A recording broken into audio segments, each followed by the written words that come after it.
Hi everyone, welcome to another episode of Chat with H&N. We are so excited that you made time to talk with us today. Please make sure that you comment. Let's have like a chat. Yes.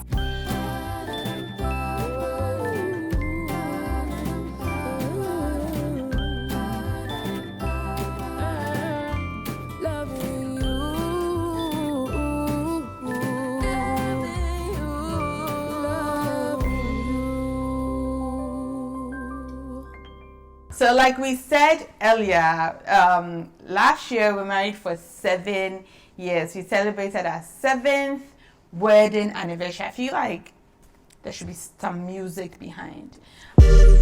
Yes. Thank you, babe. Like on our wedding day, Harry was like doing his best to be a romantic man. Like, so would you say that after 7 years, like he become like more romantic or less? I think more.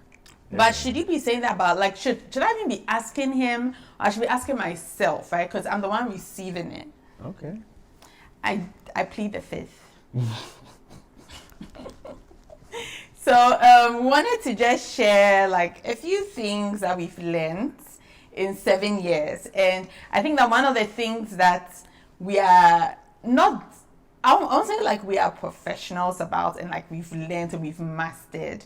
We haven't, but at least we've learned how to maneuver around it, is how we handle conflicts in our marriage. And being pastors and also being counselors, we usually would get people who would come up to us and ask us, whether married or unmarried, how can they successfully deal with conflicts? Because conflict is part of life, I always say that it's difficult to have a conflict with someone that you don't know and someone you don't like, because then even if you have a disagreement, it doesn't like hurt you. But it only hurts because you're having it with somebody that you care about, somebody that you value. And so how do we maneuver through conflict without feeling like this is the worst person ever or this is the worst decision that I've ever made? Yeah. So what will you say? How have you learned to handle conflict? So, the interesting thing about conflict is that I remember when we were doing our premarital class, we actually went to a class that spoke about communication and conflict. Yeah. We were actually fighting. Yes, guys! Like we're actually in conflict in the conflicts class. I don't know if I learned anything. Did you pick anything from that class? Oh, yeah. Oh, nice. So what did you pick? Have you been implementing it? I've been trying. Yeah.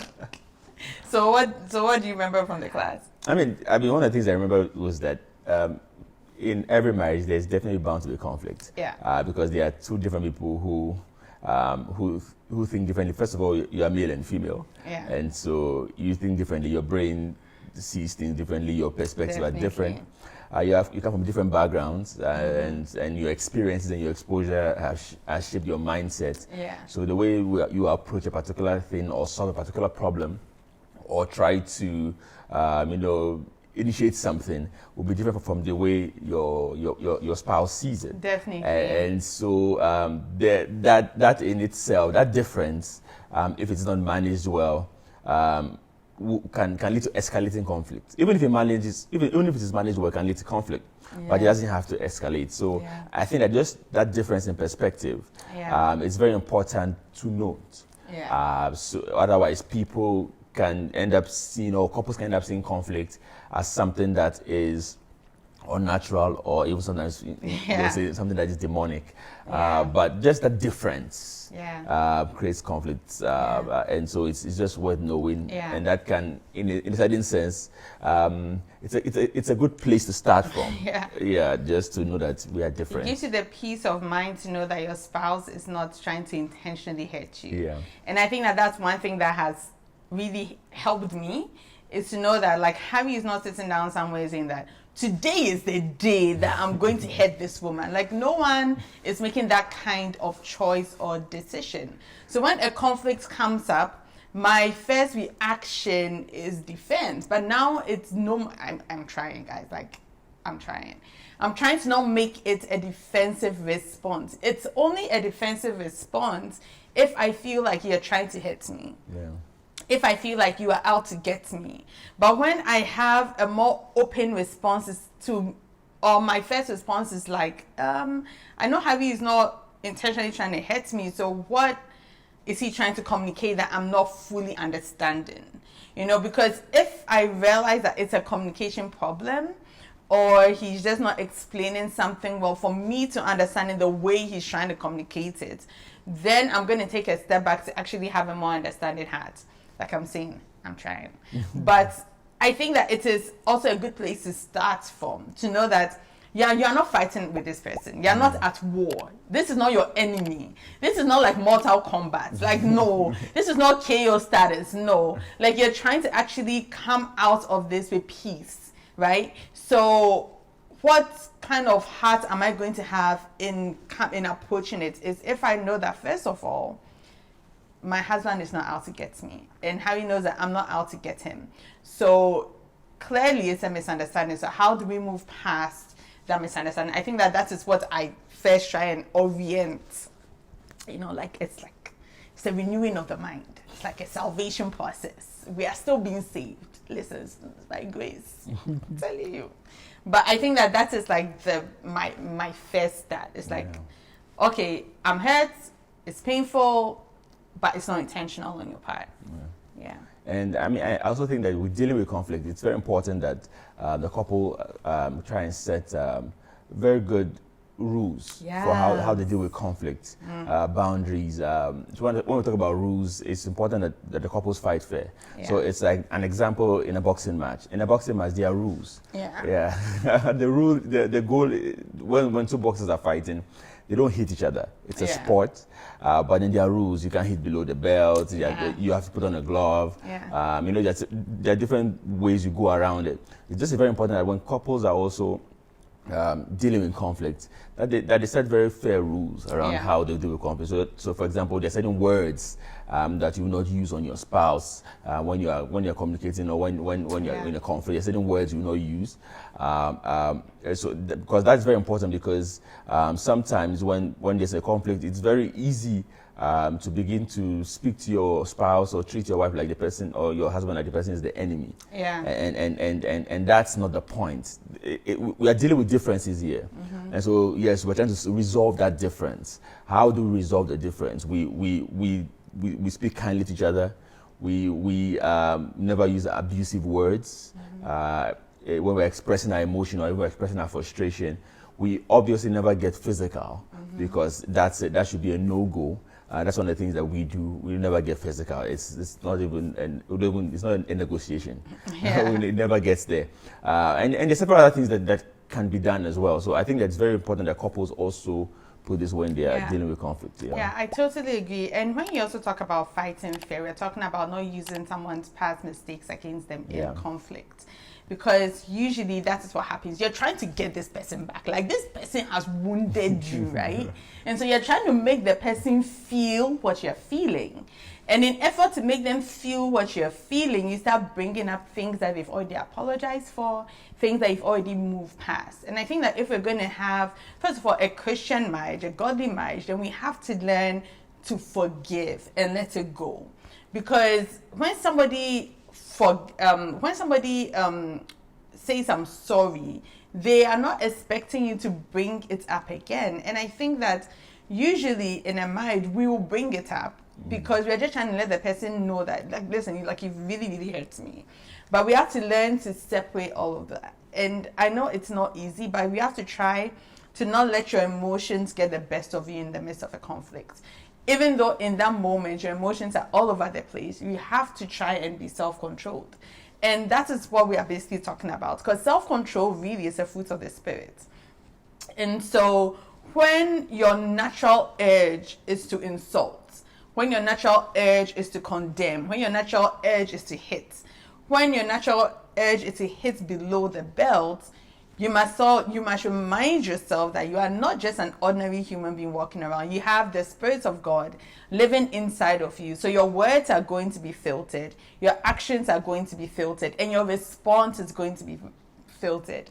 You know, and that's one of the things that I've also had to learn, is that what should my response be? I know that I'm hurt. I know that what I'm feeling is real, is raw. But what is my response going to be? Because whenever there's conflict, if, let's say, Harry offends me, right?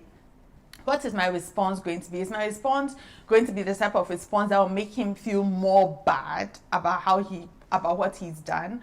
Or is my response going to make him feel like, okay, I accept you, like I accept your apology?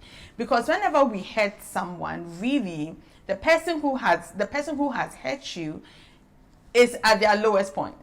Like, the person who has hurt you is aware that they've hurt you. The person who has hurt you knows that they don't deserve your forgiveness. They know that they have deeply wounded you.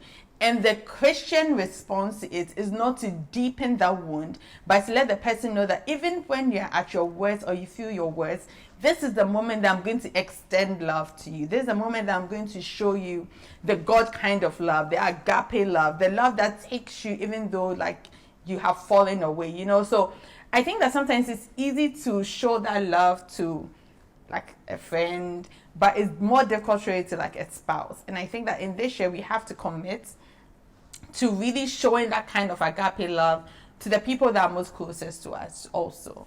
Yeah, and I think just one more thing I want to add, just thinking about conflict, is that, I mean, when we're dealing with conflict as well, I think it's very important that, yeah, we're all trying to get our points across, but we also, in a bit to do that, have to learn to listen empathetically. Yeah. Not just listening to what the person is saying, but I think try to get things from the person's perspective. Yeah. It's very hard. I wouldn't lie, but I think they're trying to get the person's perspective. As much as you might probably be struggling to agree with it, just trying to understand the person's perspective will also help you see the intention behind their actions, and also help you to properly respond to those intentions. And so I think that it's just very important that couples in over time or when you get into a conflict, try hard to be intentional about trying to find out the reason why their spouse did what they did, or why their spouse has this particular perspective, or why their spouse approaches this particular issue from this perspective, and try to understand. It doesn't necessarily solve it entirely, but at least it helps you to know how to appropriately respond and eventually come to a common grounds in dealing with that particular conflict. And finally, I want to add one more. I just remembered it. Is that if you're in conflict and that particular issue keeps coming up over and over and over again, and both of you have done your best to resolve it, but it's not being resolved, seek help. You know, that's one thing that Harry and I constantly do, is that if we've gotten to a place that we keep hitting the wall, we seek help. We have postmarital counseling, and we are not afraid of it. We are not shy to tell you all of this, because sometimes in marriage you sit and you suffer in silence. And I tell couples all the time that you don't have to suffer in silence. Go talk to someone. There are so many people you can talk to. There are so many trusted, I should say, because you have to choose the type of people you talk to. You don't talk to everybody, but go to trusted people. Go to people that have proven over the years that they have a solid relationship with God. They have a solid relationship with each other. People that are not going to choose your side or his side or her side, but a neutral party that's going to be for everybody. Once the goal of that party is to make sure that your marriage wins at the end of the day. And so go for help. Don't sit in silence. Don't get to a point. Don't also get to a point where there's no going back in the marriage, where like all hope is lost. Don't go for help at that moment. Go for help when you realize that this thing is not working, and so we need help. Okay, guys, make sure, especially for us as Christians, because usually people tell us that just deal with your own home issues in your home. Don't go to anybody, but listen. If you want a successful marriage, there always has to be accountability.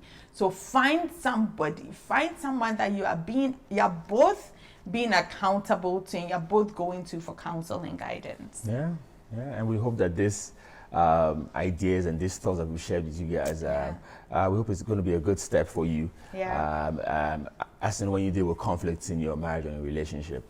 And that's what we've learned, and we hope that it also blesses you today. Thank you guys so much, and we will see you again. Make sure you like, subscribe, and comment. Yes, comment, share. Is there any other thing? Nah. Hit the notification bell. Yes, the YouTuber in me is like coming up. Hit that notification bell so that if there are any updates, you are the first person to get it. Yeah, guys. You should add something to it. God bless you all. Oh, babe. Have you said YouTuber? All right, guys. See you another time. Bye. Bye.